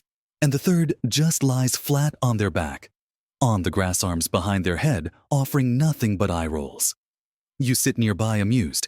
This is not the sleep seminar you expected, but you're intrigued. According to tradition, many ascetics, especially yogis and sannyasis, were said to meditate and even sleep on tiger skins. The idea wasn't about dominance or decor. It was symbolic. Tigers represented raw power, ego, and worldly danger. To sit or sleep on the skin of one meant you had conquered those things, not literally, well, sometimes literally, but spiritually. It was also practical. The fur, dense and thick, provided insulation from cold stone floors or damp earth. It grounded the body's energy. At least so the stories go. Historians still argue whether most yogis actually had access to tiger skins, or whether the image was more symbolic, like a metaphor embroidered into early Vedic poetry that later became spiritual decor. Some scholars believe it was a status marker, the ancient version of a premium yoga mat. Others argue that many used simple deer hides or grass mats, but let the stories inflate. After all, he sleeps on dry grass, doesn't exactly sizzle. The debate today, unfolding under the neem tree, is spirited. But what if the tiger dreams of revenge? One student says, grinning. Wouldn't you rather sleep on something that isn't silently judging you? The others laugh, then you can't help but chuckle too. They go on to discuss kusha, grass, mats, another sacred bedding choice mentioned in scriptures like the Bhagavad Gita. Lord Krishna recommends it for meditation: a mat made of kusa, grass, layered with deerskin and cloth, placed in a clean, quiet space. No mention of tempur pedik. You think of the mat you've been sleeping on, woven jute, slightly uneven, maybe a little itchy, but comforting, honest. It's absorbed the scents of sandalwood, milk, and moonlight. It's more than enough. Nearby, the students begin experimenting. One folds his shawl into a mock tiger skin shape and sprawls across it, declaring, "I now transcend the limitations of the material world." Another snorts and tosses a neem branch at him. The third stretches out onto bare ground and mumbles, "I transcend nothing. I am the mat." You lie back again, amused and lulled. This is a different kind of ritual, not sacred chants or whispered mantras, but debate, parody, and playfulness. And somehow it's just as effective. It loosens the last of the stiffness in your thoughts, reminds you that rest doesn't always need to be solemn. Sometimes sleep is best invited with a smirk. The students begin to settle. The tiger yawns, curls up, and uses his arm as a pillow. The minimalist folds his shawl under his head and mutters, "Grass mat forever," and the transcendentalist already snoring. You stretch arms wide and stare at the canopy above, stars blinking through gaps in the leaves, like curious eyes. Whatever surface you choose, tiger, deer, grass, or dirt, it's not about what's beneath you. It's what's left behind. Ambition, chatter, restlessness. You close your eyes, letting the debates dissolve, and for a moment you dream not of clouds or cows or vetiver, but of a tiger snoozing peacefully under a mango tree blanket tucked under its chin, and not a single student dares disturb it. By now, the night has curved inward like a spiral shell, folding you into its quiet logic. Even the wind has stopped trying to make a point. You're nearly asleep again when a soft chanting begins, not far, not loud, just enough to tickle the edges of your awareness. It's the brahmacharis. You sit up slowly, blinking away, the last of your imaginary tiger dreams. A small group of monks is seated near the temple pond, each draped in clean white robes, heads freshly shaved faces, lit only by moonlight, and the faint glint of reflection from the water's surface. They are young, maybe your age, maybe younger, but there's an unmistakable gravity to their stillness. This is not a game. This is brahmacharya, the path of celibacy, discipline, and devotion. And tonight, as always, they're preparing to sleep without letting their thoughts run off and do anything mischievous. You join them silently, taking a seat near the rear. No one minds. No one even looks. Their eyes are half-lidded, turned inward. Their spines, straight legs, folded. Hands resting like quiet birds in their laps. Brahmacharya doesn't just mean abstinence. It means direction. Energy turned inward, conserved, refined. And nowhere is this more apparent than in their relationship to sleep. You've read about it, how monks practicing this discipline were trained to enter rest, like entering prayer mindfully. Eyes closed, thoughts stilled, body still, but awareness gently humming just beneath the surface. They didn't collapse into sleep. Like a sack of rice, they floated into it slowly, carefully guarding their dreams like sacred ground. One of the monks lights a single wick floating in a shallow bowl of ghee. It glows dimly, casting just enough light to make the pond shimmer like a mirror. Then, in unison, they begin a low chant. Om Nidrayai Namaha. Salutations to sleep. You almost forget to breathe. The mantra continues, a slow, rhythmic repetition that weaves through your ribs. It's not for show. It's not performance. It's an offering to the goddess of sleep herself, Nidra Devi. You hadn't realized she was considered divine. But of course she is. What else could bring peace so reliably? One of the monks begins a soft breathing technique, Nadi Shodhana, alternate nostril breathing. You follow his lead. Left in pause. Right out. Right in pause. Left out. And again. With each cycle, your heart slows, your shoulders drop, and the noise in your head becomes more suggestion than command. Historians still debate how strictly brahmacharis practiced nighttime rituals. Some say they slept on bare ground heads, facing east, hands on chest to prevent unconscious twitching. Others suggest more forgiving methods. Light mats, oil-massaged feet, and quiet mantras whispered until the moment between waking and sleep blurred like ink in water. But they all agree on one thing. The dream realm was not to be entered carelessly. The chanting slows now, each syllable, given space, to echo across the pond and into the trees. The monks lie down one by one, facing skyward. No flailing, no sighing, just breath and gravity doing what they do best. And yet, there's tension here, not anxiety, but restraint. You realize they're not just avoiding distraction or dream-spilled desires. They're practicing presence, even in unconsciousness. You try it. You lie flat, spine straight, palms up, eyes closed. You repeat the mantra in your mind. Om Nidrayai Namaha. Your breath becomes the metronome. Your thoughts the drifting clouds. And underneath it all, that awareness. That gentle sense that even sleep can be a form of devotion. One monk nearby shifts slightly and you catch a glimpse of something small and strange in his hand, a tiny talisman shaped like a lotus pod. You later learn that some brahmacharis held symbolic objects as they drifted off, a tactile reminder to remain anchored even in dreams. You smile. You don't need a lotus tonight. The ground, the mantra, the moment, they're enough. As the chanting fades completely, the silence returns. And in that stillness, you finally understand sleep too can be a practice. Not just rest, not just escape, but a way of showing up for yourself. With gentleness, with honor, with a whispered reminder that you're allowed to stop. You exhale slowly and surrender, not out of exhaustion, but reverence. The hush that follows the monk's final chant is so complete, it feels like the whole village is holding its breath. You're floating somewhere between that final exhale and the first stirrings of dream when Papa Firework explodes in the sky. Not a big one. Not one of those full sky echo down the valley affairs. Just a quick flicker of gold followed by a series of muffled cracks that seem to come from behind the palm grove near the village gate. You sit up groggily. And there it is, a celebration in full swing.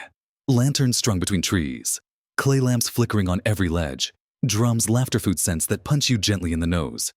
Children sprinting barefoot through the dusk like time has been momentarily suspended. It's a festival night.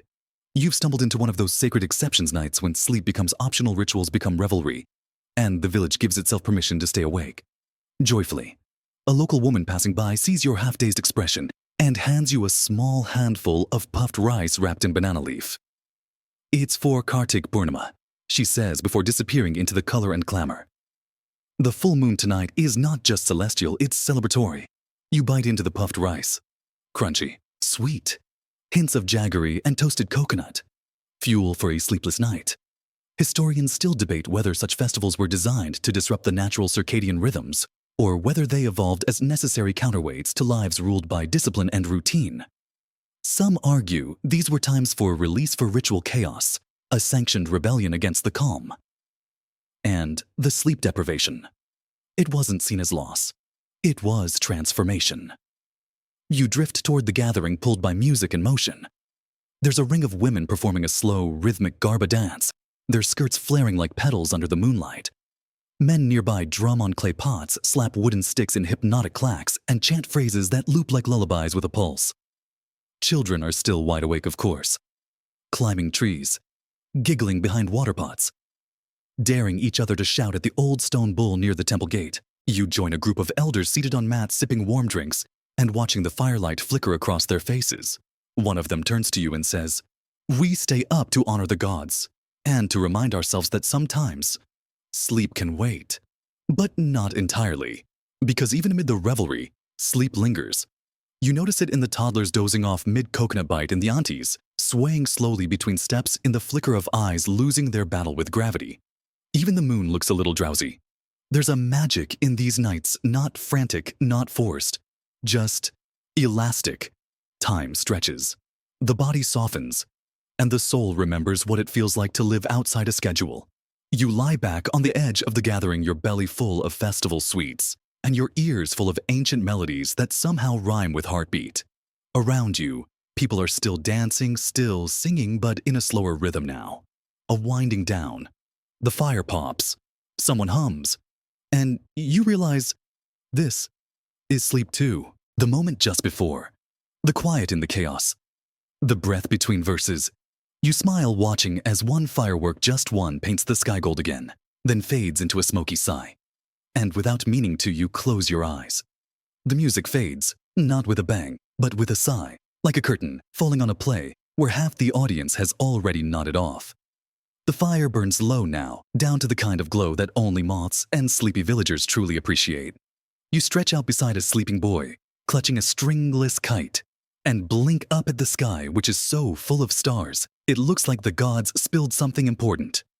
Just beyond the quieting village square, a low platform has been set up with little more than a straw mat, a brass lamp, and a stack of scrolls.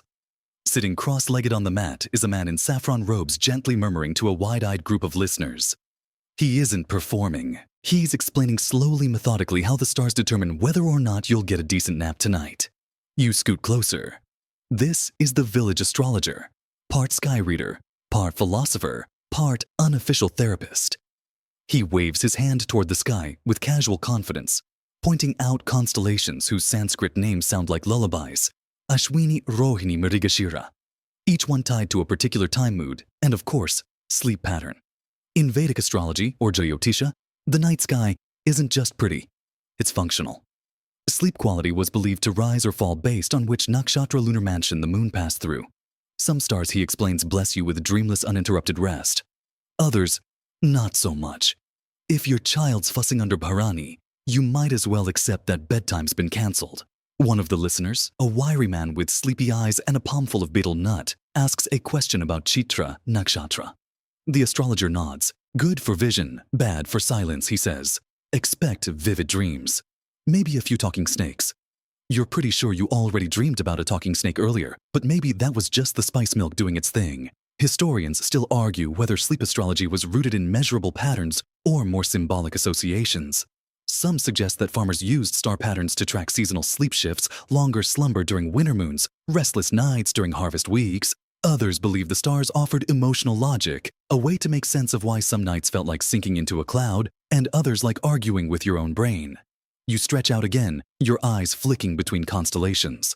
The astrologer's pointing at a particularly bright star. He calls it Revati, the last of the nakshatras. Best one, he says. Peaceful, quiet. Perfect for falling asleep under the open sky. Someone next to you chuckles and murmurs, "If only we could choose our moon like we choose mangoes." You nod sleepily. Because that's the thing about sleep here, it's not controlled. It's courted. observed, influenced by things beyond your reach, like the wind or the stars, or a goat choosing that exact moment to knock over a clay pot near the well. You roll onto your side and watch the astrologer pour oil into the brass lamp. It flares once, then settles into a steady burn. He doesn't look at it.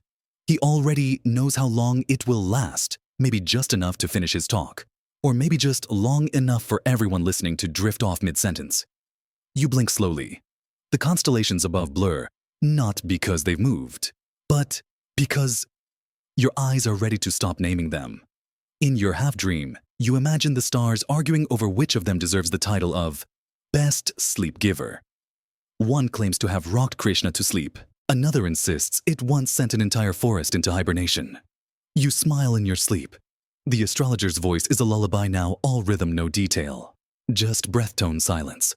The moon hangs above you, bright, round, patient. She knows her role in this. And you let go of the sky. Let go of the scrolls. Let go of whether tonight's nakshatra is auspicious. Because no matter what the stars say, you're already asleep. Your dreams fade like water soaking into parched soil, quiet total, and leaving behind only the faintest sense that something just happened.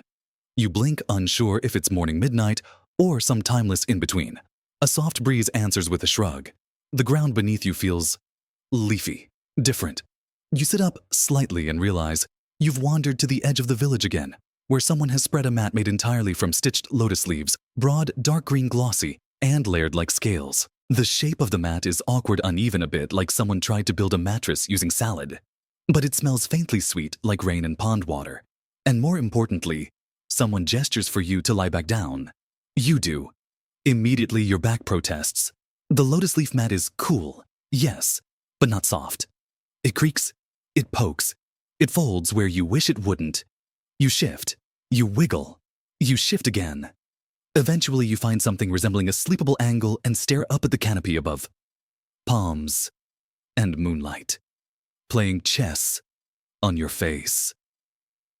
A nearby voice chuckles. Uncomfortable, isn't it? You glance over. An elderly man wrapped in a cotton shawl is perched against a rock chewing something thoughtfully. That's how you know it works, he says, with a wink. He explains slowly, gently, like he's told the story before, that Kamala Patrashayana, or lotus leaf sleeping, was once practiced by forest yogis who believed that sleep should not be indulgent. It should be awake. Even while asleep, the body should remember stillness, not melt into it like honey on a hot day. You shift again, your spine now forming a perfect Z shape, and try to pretend this is enlightening. The man goes on. In some spiritual traditions, sleeping on natural materials, especially leaves, was considered a kind of purification.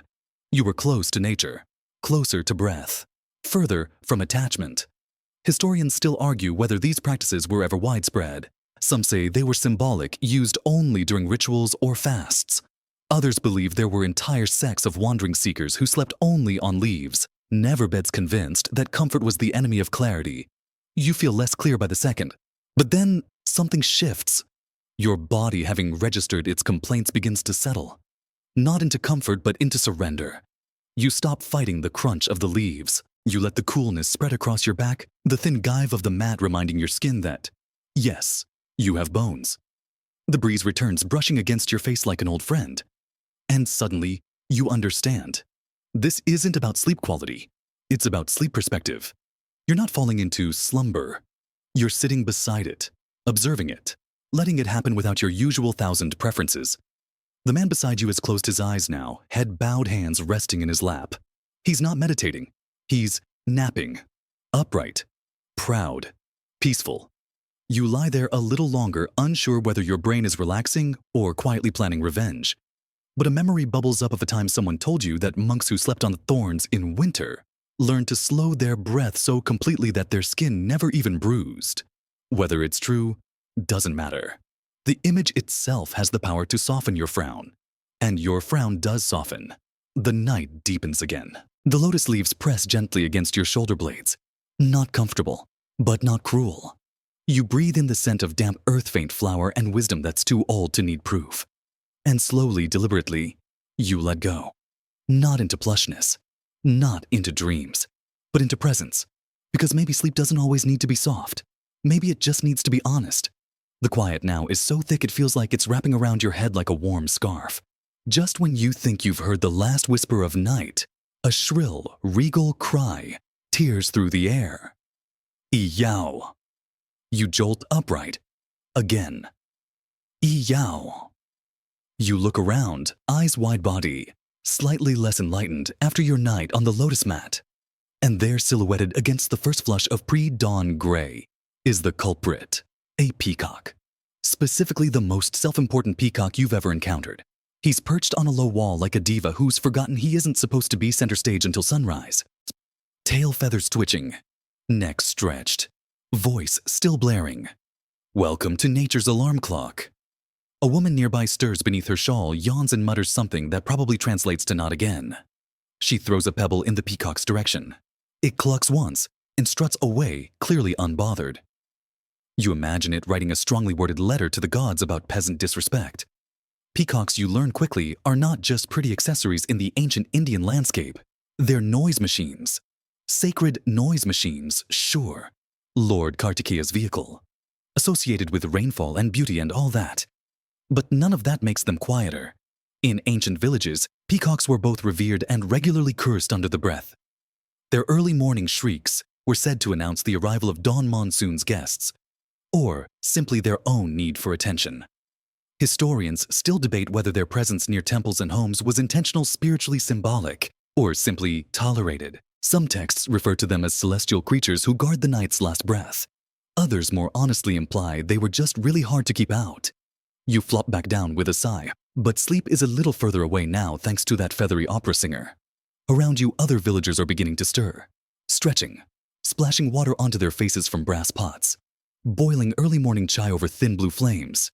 And above it all, the peacock continues his one-bird concert. But here's the funny part. No one seems mad. There's a strange affection in the way people talk to him. Someone sets down a shallow dish of leftover rice nearby. Another person jokes, he's reminding the gods to wake up, and a child still half asleep stumbles over to stare at him wide-eyed. You begin to understand. In this world of rituals and balance, even disruptions have their place. The peacock's cry isn't just noise, it's rhythm. It marks the transition from sacred sleep to sacred waking, and sometimes that shift isn't gentle. Sometimes it squawks. Still, people developed clever tricks over the centuries to delay their own awakening. Some hung bells near windows that the birds didn't like. Others burned smoke that irritated their delicate noses. And the most common solution? Earthen pots placed near sleeping mats designed to reflect and muffle ambient sounds. Acoustic hacks, 2000 BCE edition. You roll to your side and try pressing your ear against your arm, creating your own low-tech, pillow, soundproofing system. It sort of works. The peacock now sounds like he's singing underwater.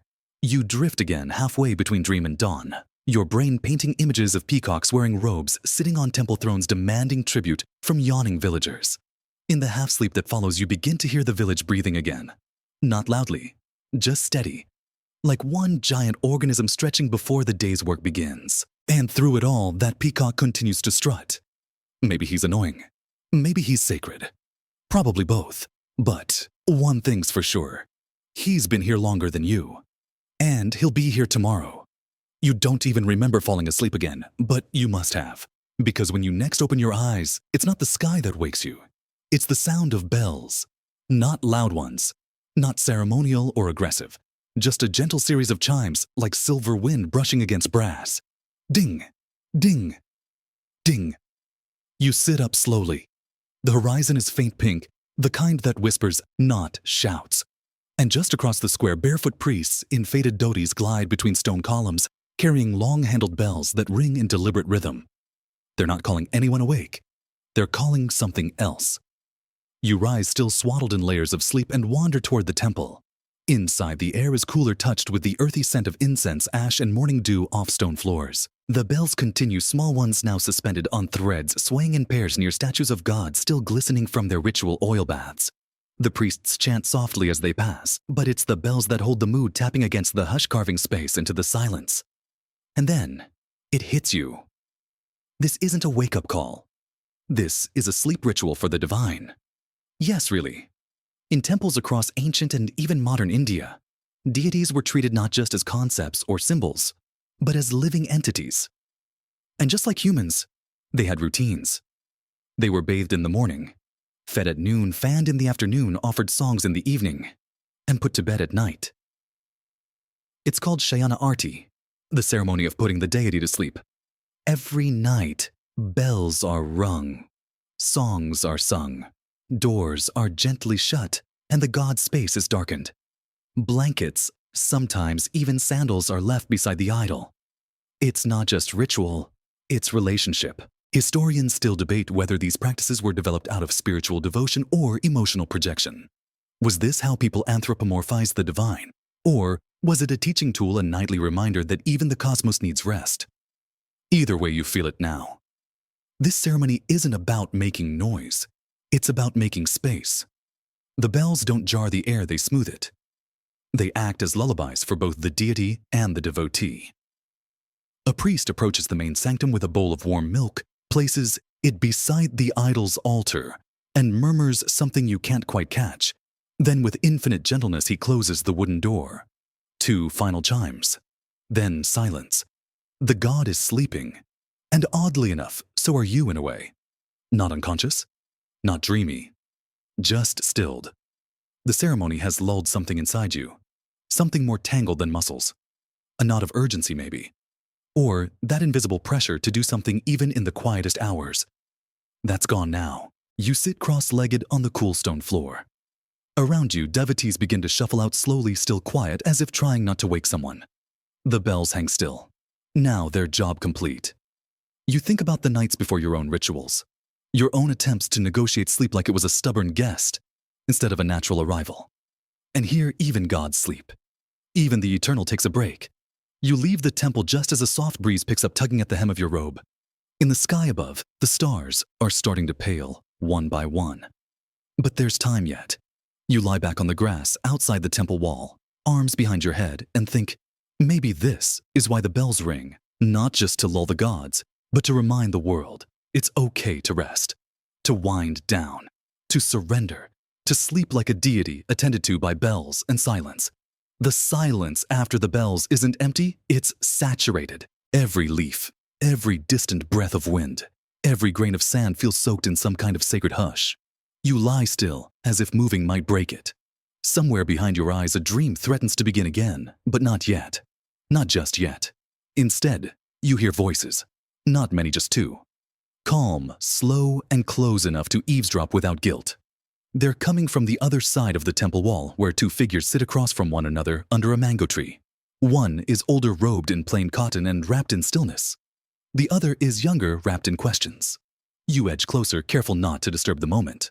The older man is a philosopher king, or was perhaps. His back is straight but tired. His hands move with the kind of grace that only comes from long years of thinking deeply and speaking rarely. The younger one is a student, or maybe just someone unable to sleep. And the topic, dreams. I saw my grandfather last night, the younger voice says. He gave me rice, then vanished. The older man smiles. Dreams always arrive carrying symbols. Some unpack slowly. Others are rice. They both chuckle.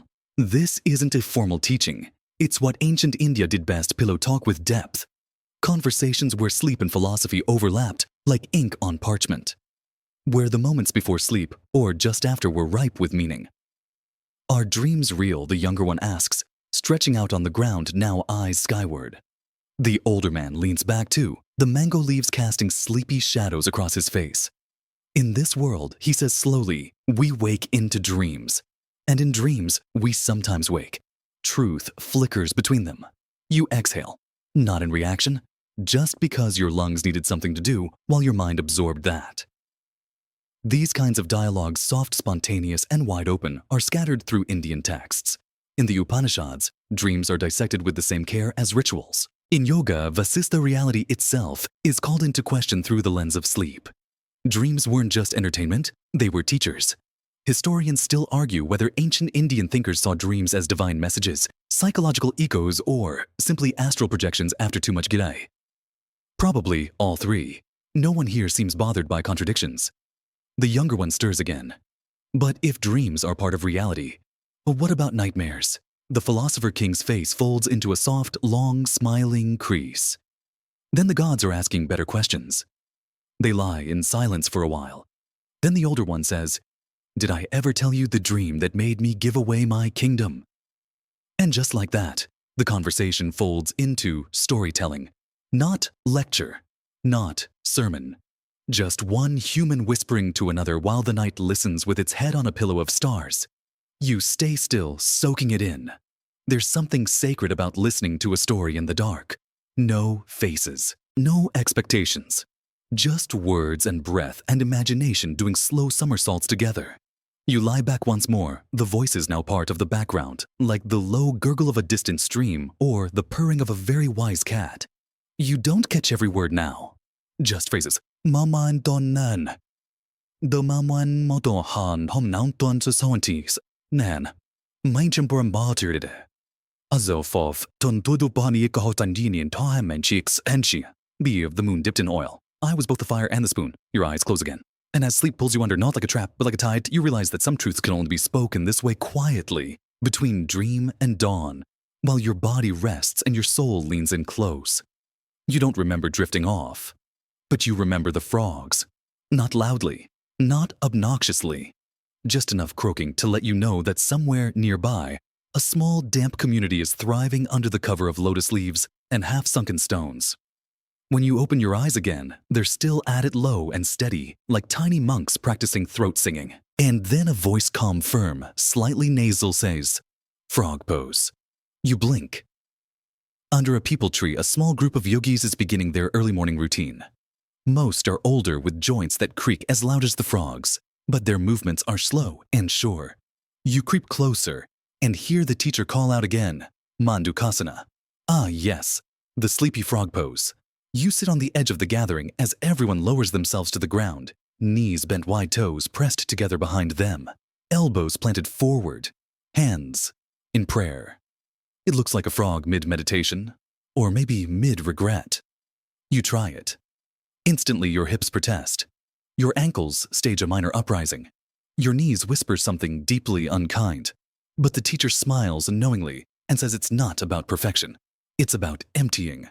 In yogic tradition, Mandukasana is known for stimulating digestion, improving circulation, and oddly enough, soothing anxiety, which sounds promising, if you can survive the pose. One of the older practitioners groans and flops sideways with a grin. Still better than dreaming about exams, she mutters.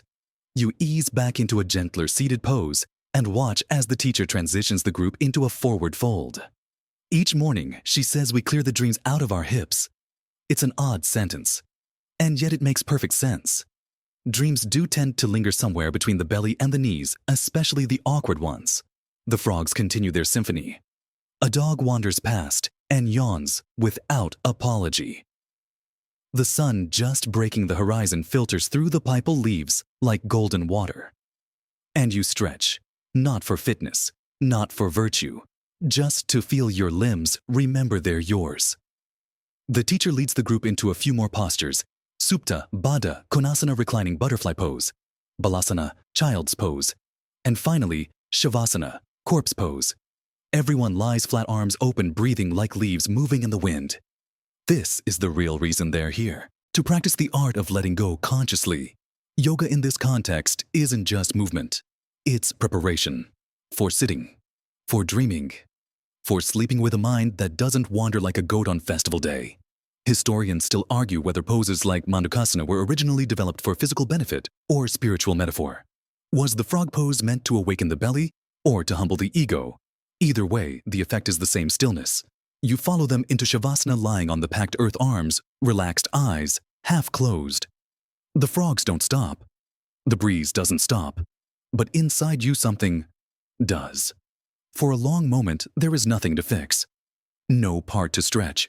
No thought to chase. Just the quiet reality of a body at rest, surrounded by breath and the gentle rhythm of a very stubborn natural alarm clock. The teacher ends the session with a mantra, Om Nidrayai Namaha. You've heard it before, but now it lands differently. You're not preparing for sleep, you're honoring it.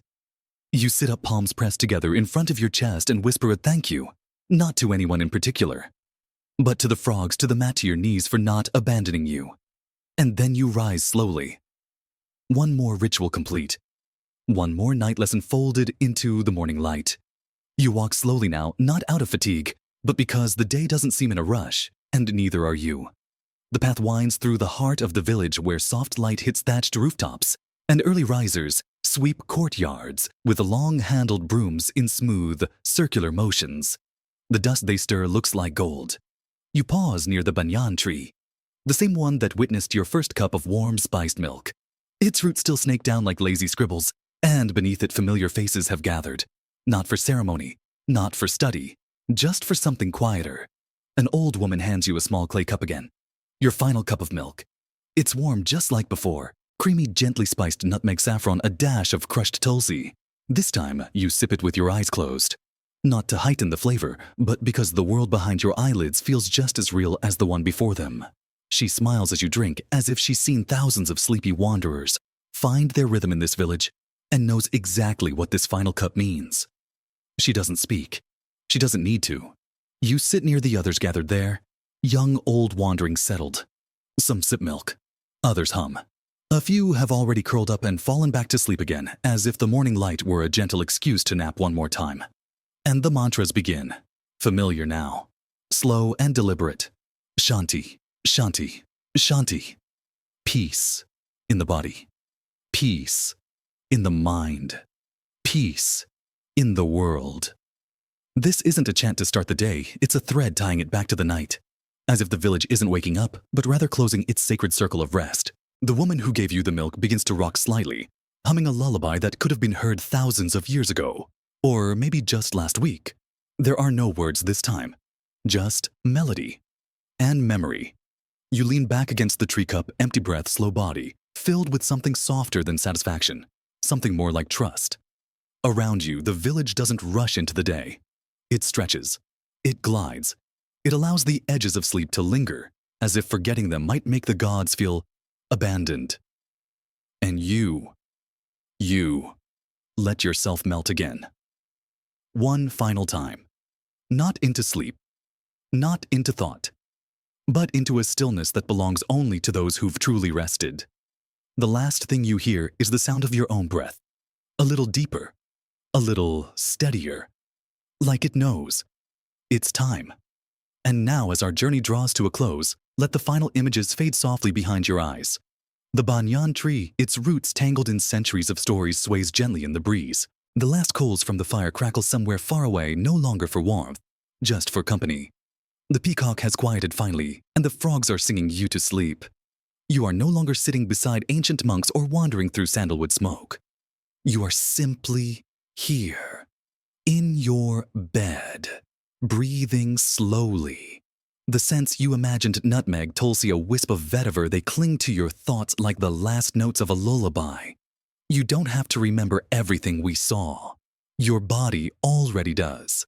It has stored it away somewhere safe between the shoulder blades maybe, or at the base of the spine where it can hum quietly while you rest. Let the muscles in your face soften now. Let your tongue relax in your mouth. Your arms heavy. Your breath feather-light. Even your thoughts, those busy little travelers, are folding themselves away like monks rolling up scrolls at the end of evening chant. You don't need to follow them anymore. The story is complete. And you're safe. You're full. You're home. Now, rest.